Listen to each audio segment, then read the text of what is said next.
DY. Patil ग्रुपचे अध्यक्ष आणि डी.वाय. पाटील अभिमत विद्यापीठ कोल्हापूर, डी.वाय. पाटील इंटरनॅशनल विद्यापीठ आकुर्डी आणि डी.वाय. पाटील कृषी आणि तंत्र विद्यापीठ तळसंदेचे कुलपती म्हणून डॉक्टर संजय डी. पाटील हे उच्च शिक्षण क्षेत्रात अविरत योगदान देत आहेत.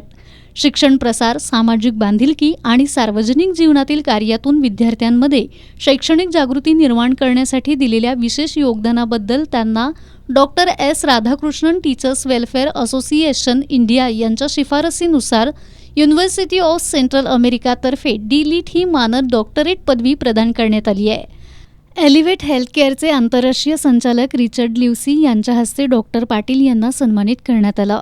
डी.वाय. पाटील अभिमत विद्यापीठात झालेल्या विशेष समारंभावेळी डी.वाय. पाटील कृषी आणि तंत्र विद्यापीठाचे प्रभारी कुलपती तथा विश्वस्त ऋतुराज पाटील, विश्वस्त पृथ्वीराज पाटील, कुलगुरू डॉक्टर राकेश कुमार शर्मा, डी.वाय. पाटील कृषी आणि तंत्र विद्यापीठाचे कुलगुरू डॉक्टर ए.के. गुप्ता, एलिव्हेट हेल्थकेअरचे national head Pravin Mittal, D Y. Patil विद्यापीठ मुंबईचे प्रोजेक्ट हेड वृंदन जाधव यांची प्रमुख उपस्थिती होती. यावेळी बोलताना डॉक्टर संजय डी. पाटील यांनी आंतरराष्ट्रीय विद्यापीठाकडून मिळालेल्या डॉक्टरेटमुळे माझ्या शैक्षणिक कार्याला अधिक ऊर्जा मिळाली असल्याचं सांगितलं.